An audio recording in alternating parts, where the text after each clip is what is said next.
Décryptage par Jamaldine Benchenouf. Bonsoir. Dans tous les pays démocratiques, un tant soit peu, les revues militaires sont des périodiques organiques, destinés à un lectorat militaire ou spécialisés sur la chose militaire.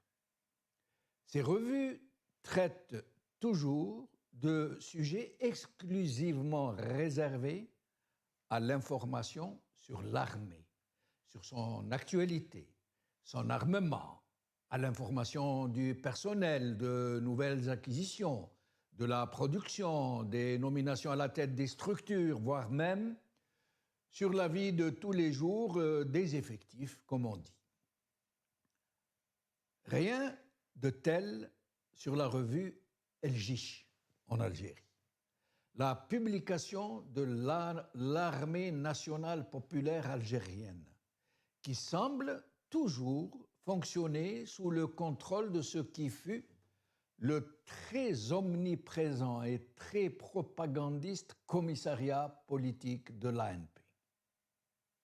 Si, en effet, une partie de la revue est consacrée à l'activité militaire, l'essentiel, néanmoins, de son contenu éditorial et rédactionnel est une étouffante profusion de propagande qui ne craint pas de recourir à un discours suranné dont n'usent même pas les systèmes despotiques les plus primaires, Corée du Nord exceptée. Voici pour vous donner un aperçu, quelques titrailles et autres chapeaux du dernier numéro, celui de décembre. Écoutez, je cite. « Diplomatie algérienne, position ferme en faveur des causes justes. » Fin de citation. Rappelez au passage que l'Algérie, membre non permanent du Conseil de sécurité, a voté pour le plan Trump sur la question de Gaza. Un vote ressenti comme une trahison de la cause par tout le peuple palestinien. Rappelons aussi, après ce vote, que le représentant algérien a reçu du président algérien l'ordre de féliciter publiquement le président Trump pour son plan et même de le remercier. Ensuite, je cite le titre de l'éditorial. « Parachèvement du projet de renouveau national, une responsabilité de tous. » Je cite un passage du même éditorial. « La situation économique est maîtrisée et tous les indicateurs sont positifs. » Fin de citation. Un autre passage, je cite.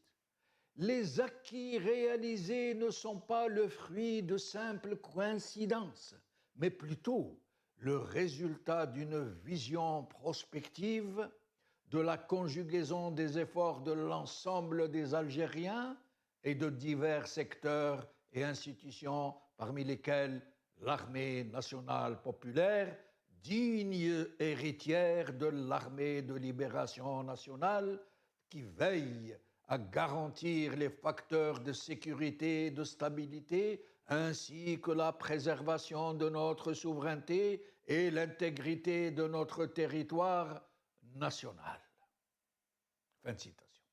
Ensuite, je cite, « Notre histoire est plus grande que leurs affabulations. »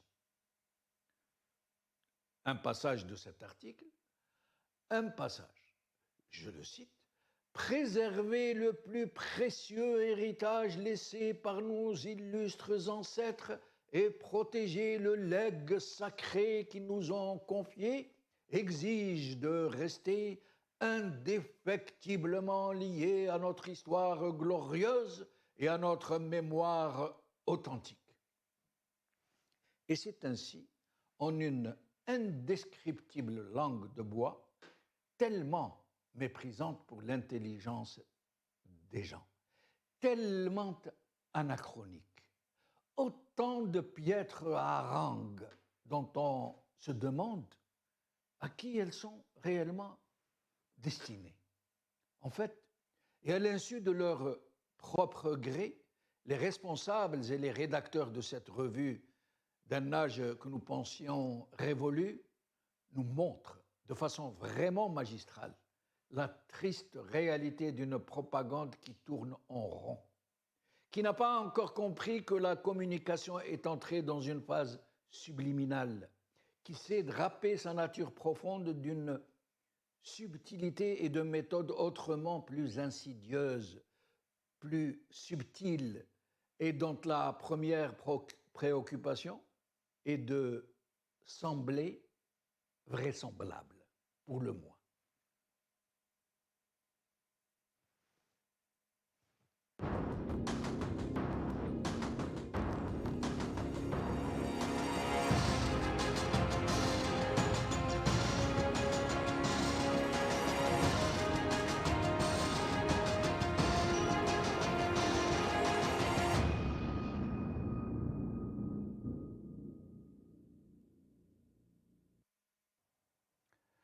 Revue El Jeish, l'inépuisable langue de bois.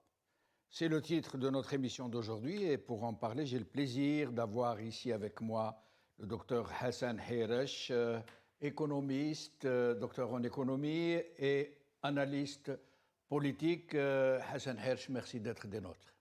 Bonsoir Jamaldine, bonsoir à tous les téléspectateurs. Merci à votre équipe et bonsoir à votre invité que je vous laisse découvrir. Ça me fait plaisir d'être avec lui sur ce plateau. En effet. Riyad Ouarab, militant politique connu sur la place de la République pour avoir très largement participé à cet événement aujourd'hui devenu quasi historique, j'allais dire. Merci Riyad d'être avec nous. Bonsoir Jamaldine, merci pour l'invitation. Bonsoir à toute l'équipe, aux téléspectateurs. Bonsoir au docteur Heresh. Encore une fois, merci pour l'invitation. Merci. Alors, Hassan Heresh, la revue El Jeish, d'ailleurs je vais vous montrer quelques passages de ces articles. Moi, ce que je n'arrive pas à comprendre est qu'aujourd'hui, même les feuilles, pour appeler ainsi les différents organes de presse, comme on dit en Algérie, même les feuilles les plus ridicules, les plus dithyrambiques, les plus élogieuses de leur système respectif, elles utilisent aujourd'hui des méthodes, des techniques pour sembler un tant soit peu réalistes. Mais la revue El Jeish, c'est de l'extrait sirupeux de langue de bois. Malheureusement, on en est toujours là, effectivement, dans cette propagande, je veux dire, préhistorique, oui, c'est le mot. À la soviétique. Et on ne s'en sort pas. On veut dégager un sentiment d'autosatisfaction, d'auto-applaudissement. On n'est pas dans la réflexion, on n'est pas dans des questionnements, on n'est pas dans des constats un minimum objectifs. On est plutôt dans des donneurs de leçons, dans une posture de donneur de leçons, une posture qui veut montrer qu'on est des nationalistes, des patriotes, de je ne sais pas quoi encore. Tout simplement, un langage pendant des décennies complètement abscons et qui n'apporte rien au niveau informationnel, n'apporte rien au niveau enthousiasme.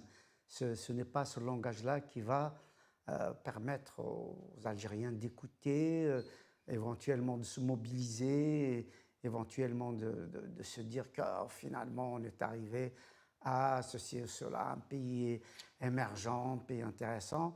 Il n'y a rien d'attractif en fait, c'est-à-dire que c'est un langage qui empêche l'attractivité de notre pays.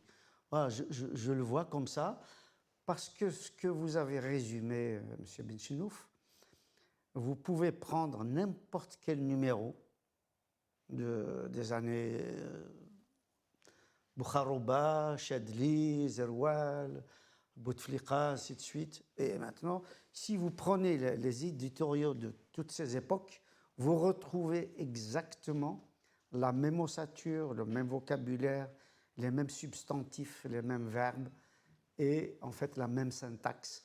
Et voilà, je veux dire, la même lourdeur, même dans comment dire, la façon d'écrire.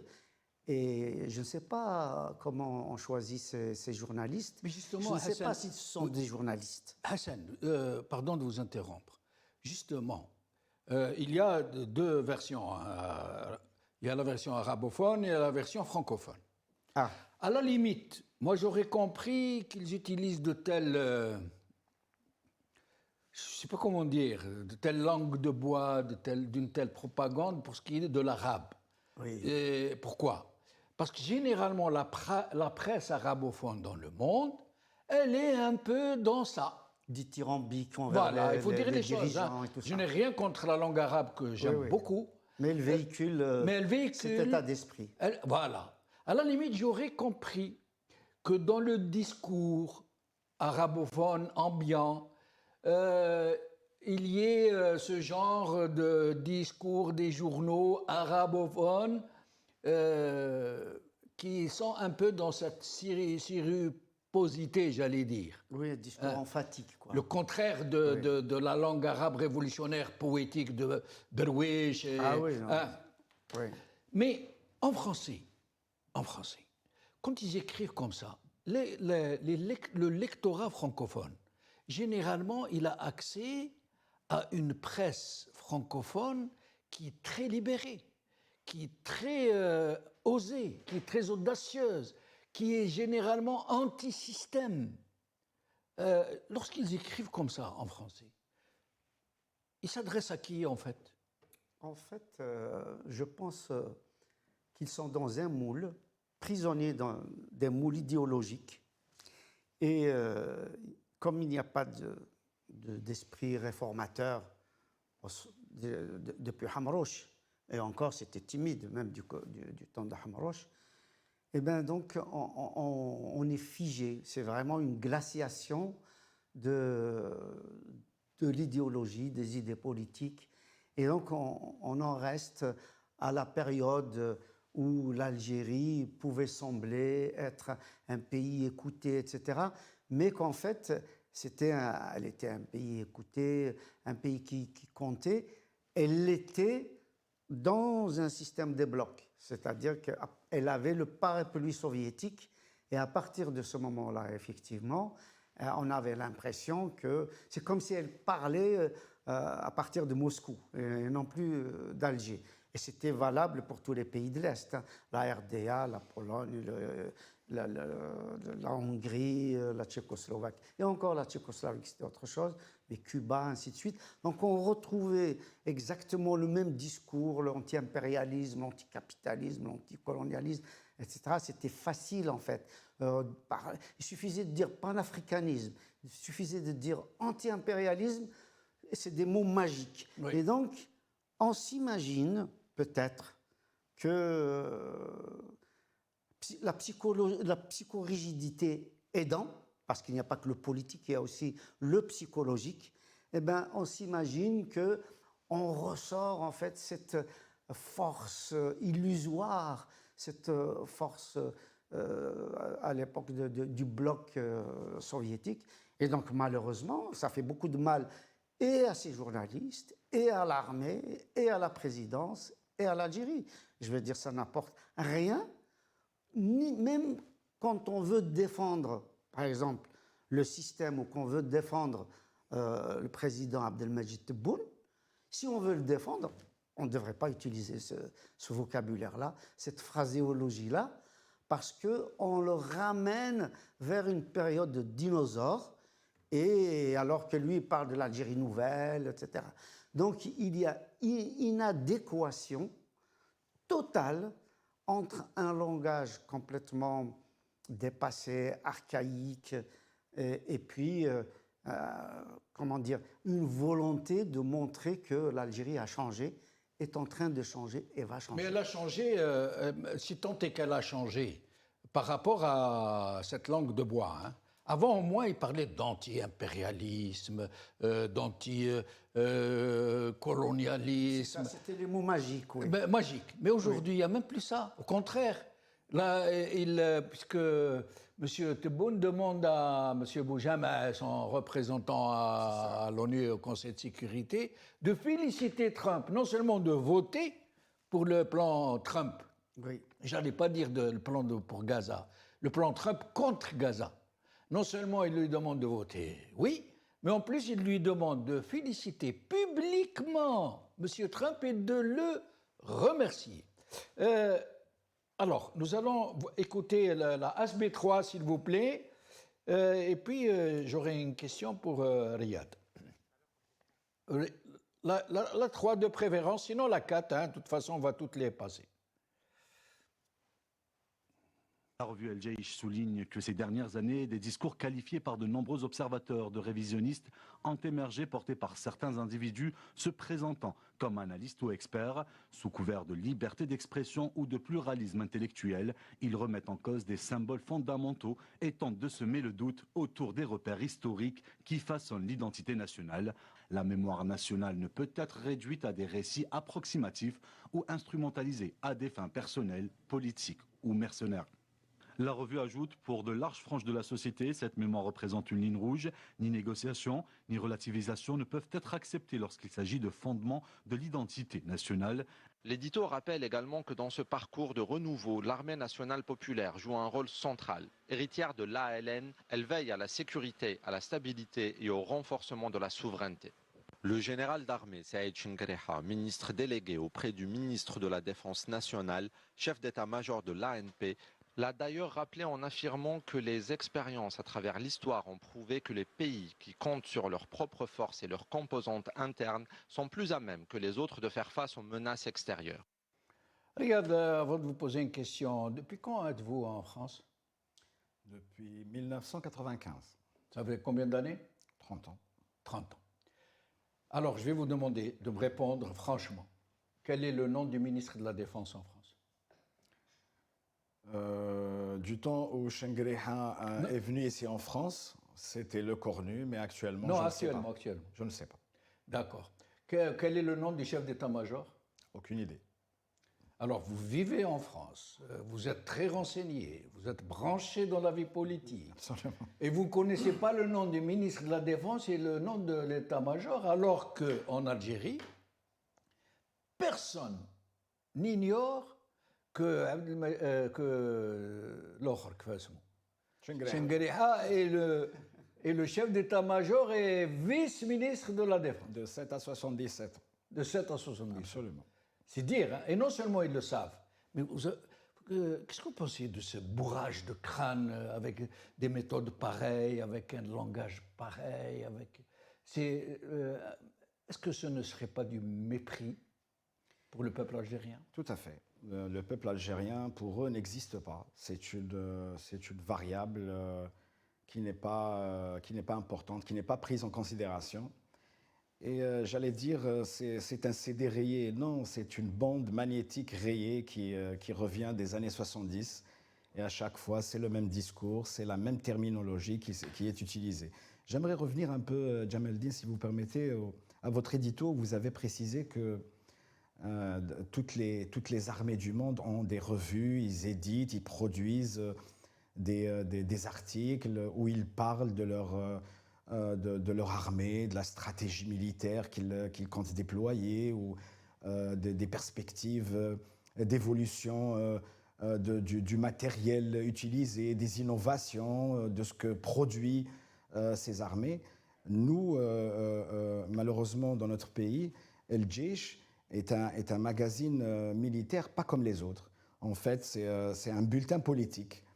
C'est un bulletin où on parle d'économie, on parle de logement, on parle de start-up, on parle de diplomatie, mais on ne parle pas de militaire. C'est-à-dire on ne parle pas de ce que fait l'armée algérienne, c'est-à-dire est-ce qu'il y a une industrie militaire chez nous, malgré des budgets faramineux. Hein. Si on commence à compter que la période de Tebboune, je crois que ça a dépassé les 150 milliards de dollars. 150 milliards de dollars, l'armée algérienne aurait pu développer une industrie militaire, fabriquer des drones, les compétences elles sont là, les moyens financiers ils sont là, mais malheureusement la volonté ou la stratégie de la junte militaire au pouvoir chez nous n'est pas de développer une industrie militaire ou de développer l'armée algérienne, bien au contraire, ils sont là juste pour gérer.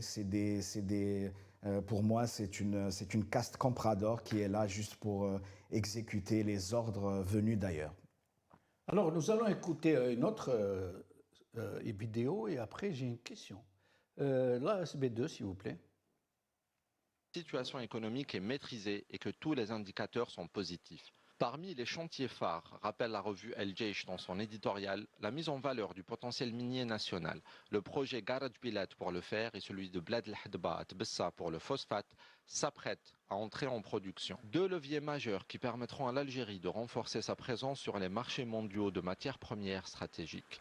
En 1 an et demi seulement, poursuit l'article, la ligne ferroviaire minière Bchar-Tindouf a été réalisée et s'apprête à entrer en exploitation. Une autre ligne destinée au transport du phosphate reliera bientôt Tbessa à Annaba. Dans le domaine de l'eau, les nouveaux complexes de dessalement permettent au pays d'atteindre des niveaux inédits en matière de sécurité hydrique. L'Algérie mise aussi sur sa jeunesse. 10 000 start-up aujourd'hui avec un objectif de 20 000 d'ici 2029 et plus de 17 000 projets d'investissement enregistrés.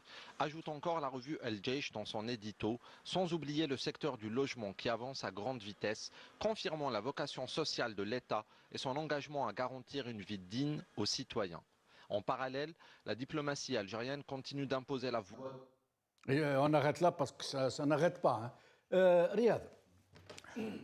Tous les indicatifs sont positifs, la production partout, la présence de l'économie algérienne sur les marchés mondiaux, des projets phares réalisés par le Tebbounissime, des 10 000 start-up, des dizaines de milliers d'investissements dans tous les domaines. Est-ce que vous avez vu ça en Algérie? Est-ce que depuis le démantèlement de tout le secteur public industriel, tout le secteur public industriel a été démantelé et vendu aux copains à coca, à la clientèle du régime? Quel résultat tangible pour le citoyen? Et il nous parle d'une économie performante, mais c'est incroyable. C'est une telle langue de bois, un tel culot, une telle audace, de tels mensonges proférés par ceux qui se disent les dignes héritiers de libérateurs de ce pays, qui ont donné leur vie. Quel effet ça vous fait, Riyad? Je vais utiliser le terme exact, hein, c'est du dégoût. C'est du dégoût. Autant des gens qui sont à la tête, qui dirigent de facto le pays, mentir à ce point. Mentir à qui? Au peuple. Le peuple, il vit dans sa chair le chômage, il vit dans sa chair le harga de nos enfants qui prennent le risque de mourir en mer pour quitter et aller chercher un avenir meilleur ailleurs. Donc on voit que en fait cette junte militaire, je suppose, elle vit évidemment, elle vit à Hedra, à Ben Aknoun, à Club des Pins. Peut-être que pour elle eux... vit à Paris, elle vit absolument, dans les plus belles capitales du monde, dans les meilleurs hôtels, dans les meilleurs hôpitaux. Absolument, avec l'argent du peuple, ils se soignent à Cochin et à la Salpêtrière ou dans des cliniques privées, là où le peuple, où le citoyen algérien n'a même pas accès à un scanner qui fonctionne, où des analyses sanguines dans des hôpitaux publics sont quasiment inexistants. Les compétences algériennes ont quitté le pays depuis un bon moment déjà. Donc voilà, c'est une junte militaire qui vit hors champ. Ils sont complètement déconnectés de la réalité. Ils savent qu'ils mentent, évidemment. Le chômage a dépassé, surtout dans la tranche des jeunes, hein, il a dépassé les 30%, qu'on entend la ministre du travail qui dit le chômage n'existe plus en Algérie. Donc c'est vraiment malheureux de se retrouver dans une situation pareille. Je me rappelle que du temps des débuts des années 80, j'ai acheté une moto fabriquée en Algérie. Galma. Il y avait chez nous, quand on partait pour préparer la terre et les oliviers, il y avait des tracteurs fabriqués en Algérie. Sonacom. Absolument. Camions. Des camions fabriqués en Algérie. Donc il y avait une industrie. Oui. Il y avait des services. Il y avait un service bancaire qui était plus ou moins, qui répondait plus ou moins aux attentes de la population. Mais on se rend compte maintenant que tout ça a disparu. Ça a été décimé par une gestion catastrophique. Et évidemment, comment pourrait-il être autrement quand un militaire qui est censé assurer la sécurité du territoire s'immisce dans l'économie et décide de qui va faire quoi dans un secteur ou dans... et puis, comme vous l'avez précisé, on l'aurait vu. Est-ce qu'il y a un secteur d'activité qui s'est développé chez nous? La 5G, elle vient tout juste d'être mise en place. Or, là où des pays avec des revenus équivalents, la 5G, elle a été déjà mise en place il y a plus de 10 ans. On parle de start-up, on parle de la poudre aux yeux.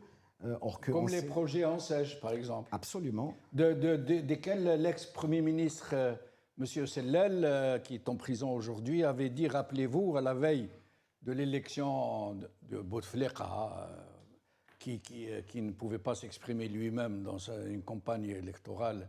Sellel avait dit, ils ont joué le soir de l'ANSEJ. Vous vous rappelez? Oui, ils peuvent se marier avec l'argent de l'ANSEJ. Tout à fait. L'argent de l'ANSEJ, en fait, il a surtout servi à financer l'importation de véhicules, puisque la majorité de cet argent, en tous les cas, pratiquement 80% de cet argent, qui a été... donc, ils ont endetté la jeunesse algérienne pour aller acheter des véhicules qu'ils ont importés. Donc, c'était les concessionnaires et donc eux qui ont profité de cet argent, exactement pareil comme ils sont en train de faire avec Menhat al-Batala, ce qu'ils appellent Menhat al-Batala, qui malheureusement... Donc, il faut rappeler que Menhat al-Batala est de 1800 dinars, c'est ça? Non, même pas. Maintenant. Oui, enfin, ils ont commencé à peu près de 1800 à 12 000 dinars. De quoi? L'indemnité chômage. Comment? 1800 dinars, je crois. 18 000 dinars. 18 000 dinars, 18 000 dinars. Oui. Alors, 18 000 dinars, c'est l'équivalent de à peu près 70 à 80 euros. Absolument, tout à fait. Et le SMIC, qui a été augmenté à 24 000 dinars, C'est ça. c'est l'équivalent à peu près de combien? 90 euros, même pas. 90 euros. C'est ça qui est de 80 dinars, parce que 18 000, c'est même pas 80. 18 000, c'est même pas. 18 000 doit être 60. 65.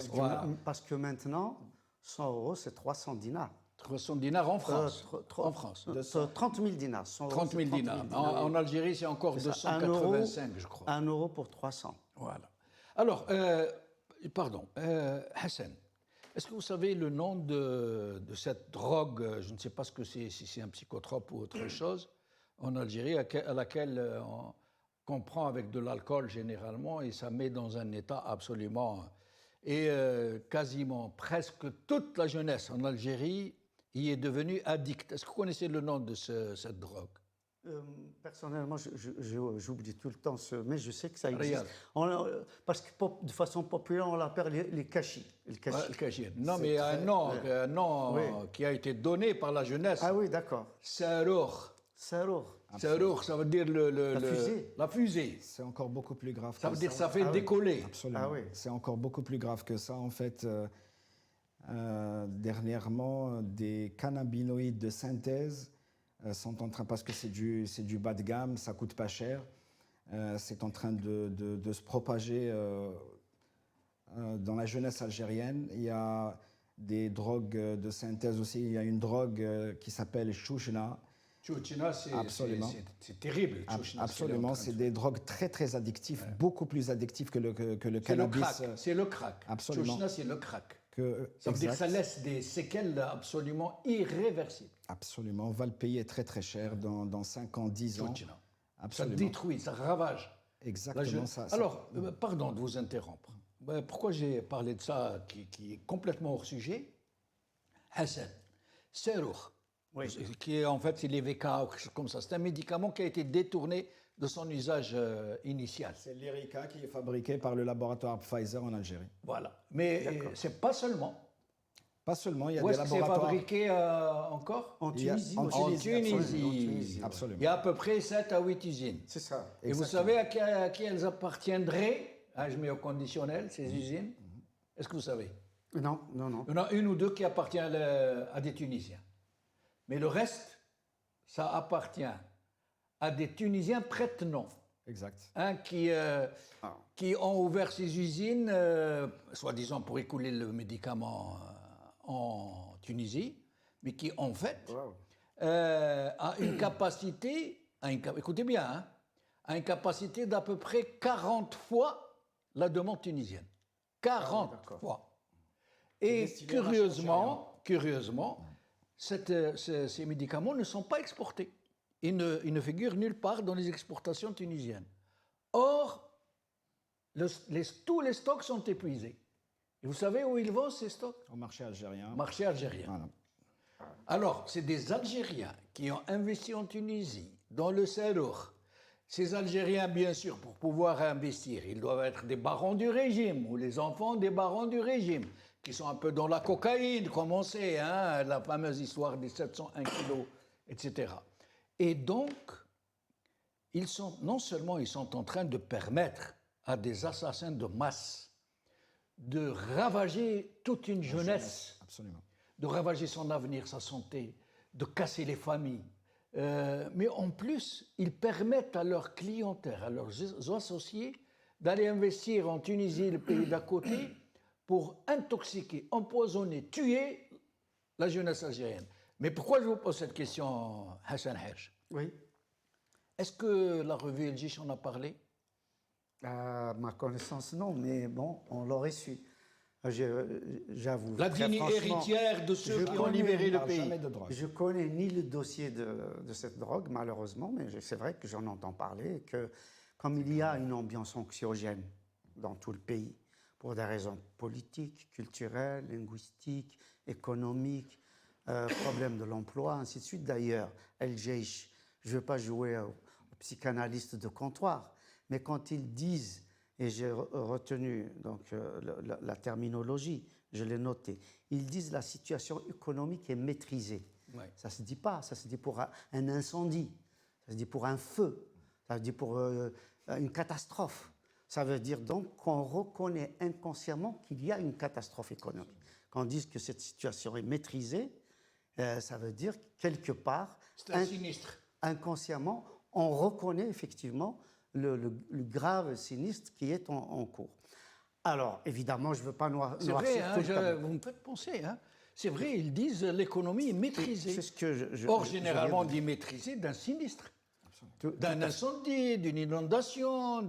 Finalement, Alors, est-ce qu'elle est maîtrisée? Alors, bien entendu, Avec un dénard qui en tant dégringole. qu'économiste, je ne vais pas noircir véritablement le tableau parce qu'il faut reconnaître quand même qu'il y a des investissements et qu'effectivement, il y a une tentative, je ne dis pas que ça réussit, mais il y a une tentative de diversification, notamment dans tout ce qui est pharmacie, parapharmacie, dans le ciment, dans effectivement les infrastructures un petit peu. Il y a une route. Surtout. Oui, mais voilà, c'est ce que j'allais dire justement. Malheureusement, le plus gros, c'est tout ce qui est minier. Absolument. C'est-à-dire, on essaye de remplacer le pétrole et le gaz, mais par le phosphate et par le fer. Il n'y a Donc, pas c'est d'intégration, toujours- il n'y a pas voilà, il n'y a d'industrie. pas de production à grande valeur ajoutée. Et il n'y a pas que cela, c'est que dans un pays qui se veut émergent, ce qu'il faut observer, c'est la rentabilité du travail, c'est-à-dire et de l'argent. Pour 1000 euros, 1000 dinars d'investis, qu'est-ce que ça rapporte? Qu'est-ce que ça rapporte? Pour une heure de travail ou une journée de travail, qu'est-ce que ça rapporte? Or, M. Benchenouf, peut-être que vous connaissez mieux le sujet que moi, Quand on regarde, par exemple, là on est en plein, je crois, dans la loi de finances, si j'ai bien compris, Riyad. Et on voit, par exemple, que les budgets ne sont pas toujours entièrement consommés. C'est-à-dire, ils nous annoncent ça comme étant une victoire. Or, c'est justement le signe d'un échec.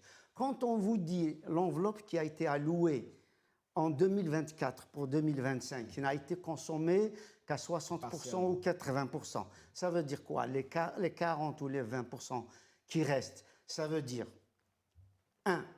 que ça a été mal projeté. Il y a du non réalisable. Voilà. Ça veut dire qu'il y a du retard. Ça veut dire de stratégie au départ. C'est ça. Ça veut dire que les décideurs locaux n'ont pas osé dépenser et donc veulent montrer qu'ils sont économes, etc. Et que donc il y a une adéquation entre la volonté de mettre l'argent pour travailler et que finalement on ne le dépense pas, etc. Donc, et aussi, ça traduit les 20 à 40%, peut-être plus dans un certain nombre de secteurs, ça traduit ce manque de rentabilité qui est dû à plusieurs facteurs. Je n'ai pas à vous apprendre ça, je n'ai pas, les Algériens connaissent mieux que moi, mieux que tout le monde. L'absentéisme, les gens qui arrivent en retard parce que les transports ne sont pas toujours à l'heure, les accidents de travail, le problème de santé, les 5 prières par jour à l'intérieur des usines, des bureaux, etc. Parce que ça aussi, il faut être franc avec les Algériens. Ça aussi, c'est compté comme étant du temps de travail alors que ce n'est pas travaillé. On peut multiplier les exemples de cette manière-là, qui fait que, effectivement, l'Algérien, sur 7 heures de travail, 8 heures de travail, pardon, 8 heures de travail, en Algérie, c'est pas comme ici, 8 heures de travail, en fait, on travaille peut-être 5 heures, 6 heures réellement. Et même dans ces 5 heures, 6 heures travaillées, quelle est la rentabilité? Et c'est ça qui fait la différence. Je veux dire, il ne suffit pas de donner en chiffres un PIB, un chiffre en croissance, mais il faut le donner dans un contexte. Avec des ratios par rapport à ce qui est investi, par rapport aux journées travaillées. Donc là, ça pose un véritable problème. Et évidemment, Ce sont les méthodes de gens qui veulent tromper, comme on dit, la religion de la justice. Absolument. Et l'entendement de toute une société. J'ai eu à travailler, avant le Covid, j'ai eu à travailler avec des groupes français qui ont investi là-bas. Je me souviens, je travaillais avec Vinci, à titre d'exemple. Je travaillais avec une douzaine d'entreprises comme ça internationales qui travaillent en Algérie. Je me souviens, on avait travaillé sur le nombre d'accidents dans les chantiers qui étaient confiés donc à Vinci. Eh ben, j'ai appris sur place que c'est le pays où il y a eu le plus d'accidents dans les chantiers au monde. En dehors de la France, ça veut dire dans les chantiers non, au monde. Non, au monde, Vinci travaille ça veut dire dans ces chantiers plus, à elle.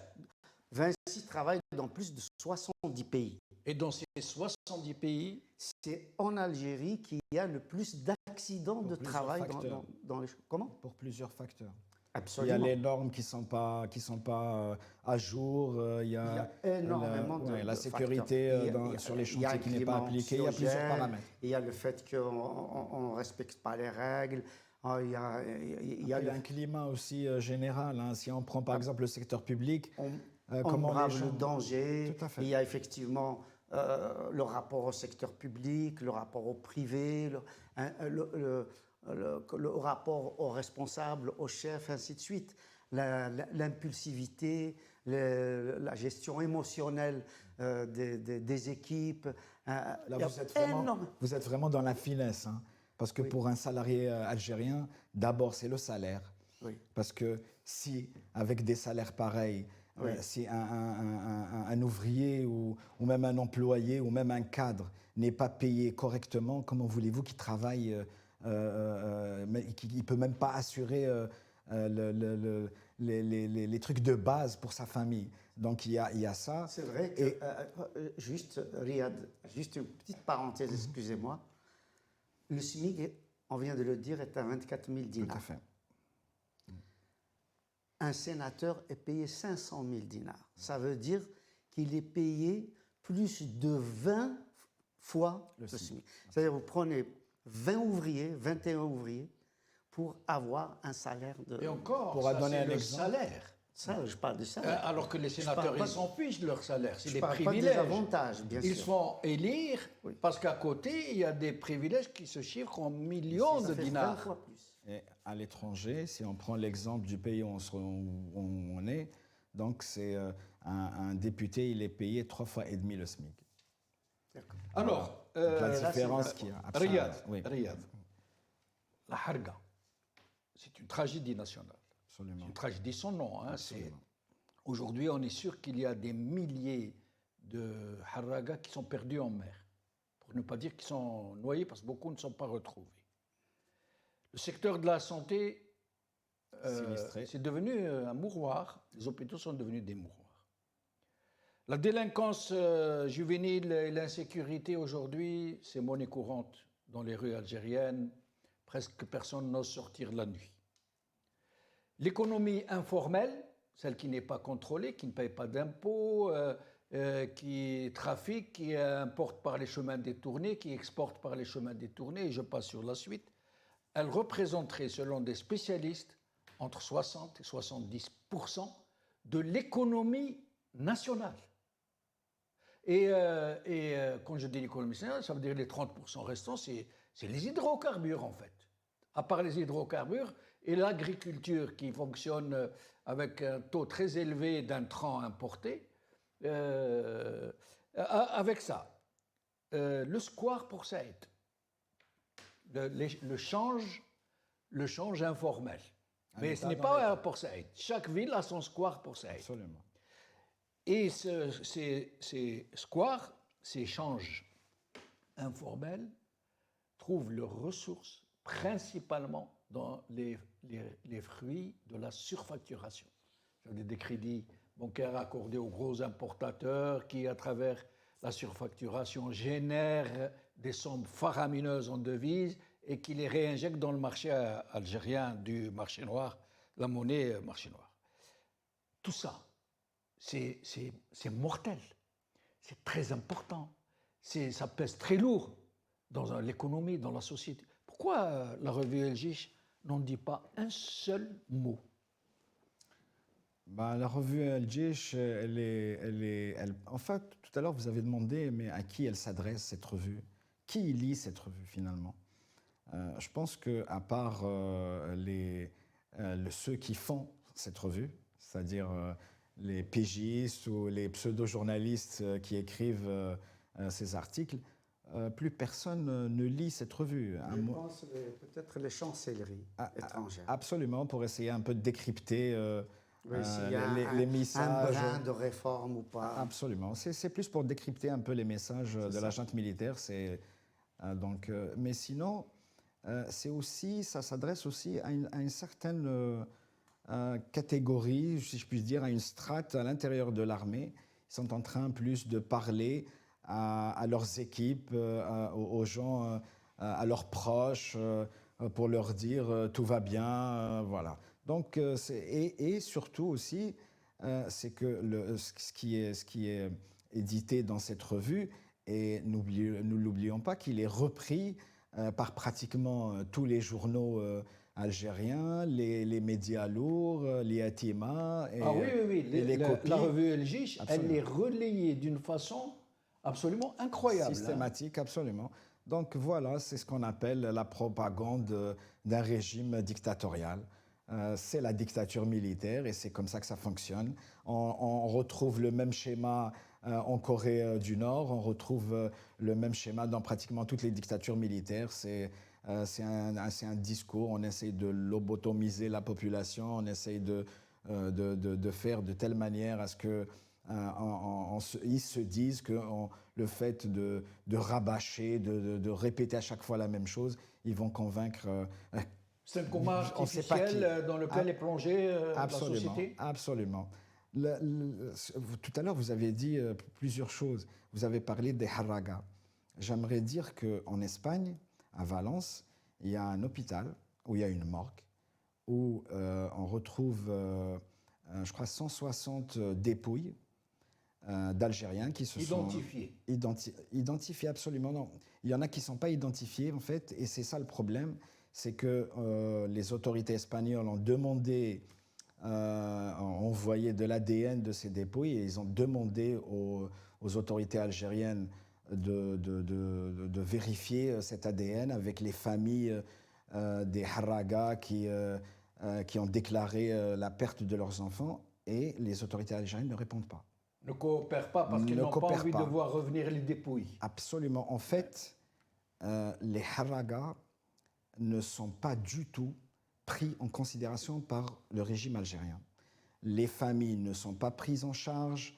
Il n'y a rien, en fait. Il n'y a rien. Il y a des jeunes comme ça qui meurent en mer. Et maintenant, c'est devenu des familles qui essayent de quitter le pays. Et ce n'est pas pris en charge. Personne n'en parle. Est-ce que vous savez que, pour ce qui est des dépouilles dans les morgues espagnoles et italiennes, qui coûtent très cher à ces deux États, qu'après un certain moment, si les États refusent de les reprendre, qu'est-ce qu'ils font? Ils les brûlent. Ils les incinèrent. Absolument. C'est malheureux de se retrouver dans des situations pareilles. Tout à l'heure, vous avez parlé aussi du port Square, donc Port Saïd. En fait, c'est la vraie banque, c'est là où on retrouve réellement, absolument, la vraie bourse en Algérie. Et personne n'arrive à l'éradiquer, malgré tous les discours pompeux. Je rappelle alors qu'il suffirait de changer la monnaie. Oui, je rappelle, oui, il faut avoir la volonté pour le faire. Et cette junte militaire n'a aucune volonté pour le faire. Non, mais Hassan, s'il change la monnaie, d'abord, l'avantage, c'est que toute la masse monétaire qui est dans les caves, qui est thésaurisée, entre dans les banques. Et ça veut dire que les détenteurs des capitaux seraient identifiés et donc contraints d'acheter avec des factures, de vendre avec des factures.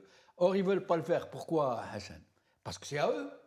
Absolument. Ces fortunes en fait, leur appartiennent et à leur clientèle. Il y a plusieurs paramètres. Et, je rappelle qu'on n'a pas de banque à l'étranger et que c'est dernièrement qu'ils ont ouvert une agence de la BEA à l'étranger, malgré qu'on a une forte communauté à l'étranger.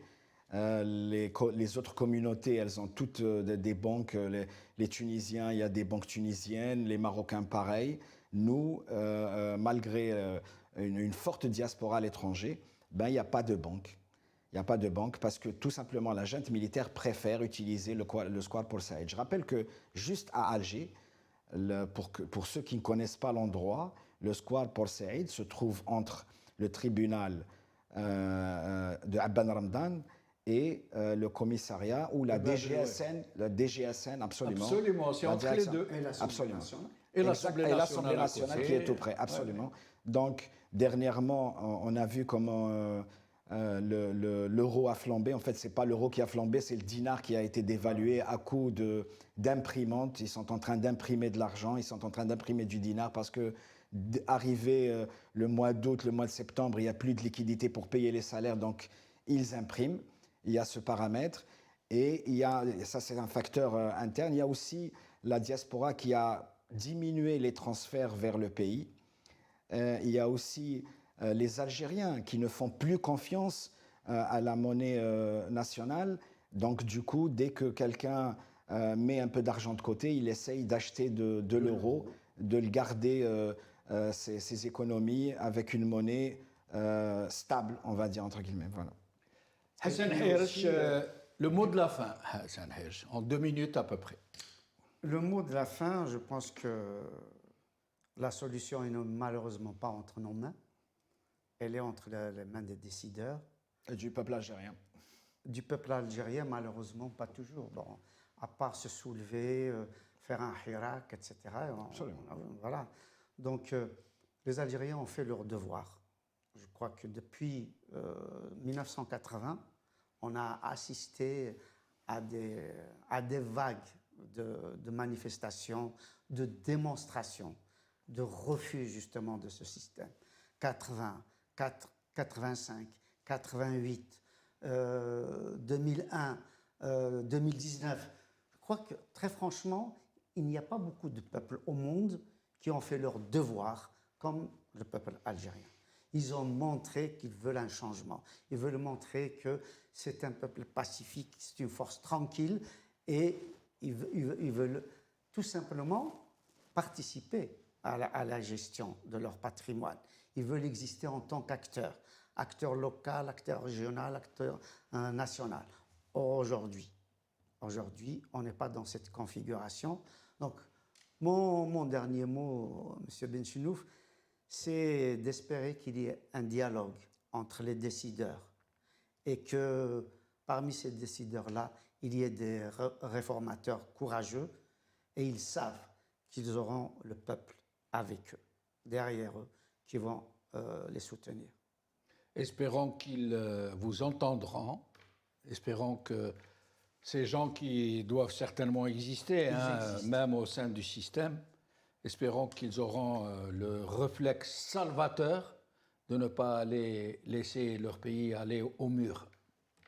Merci Hassan Herish, merci Riyad Ouarab, merci à vous chers amis de nous avoir suivis. Bonne soirée.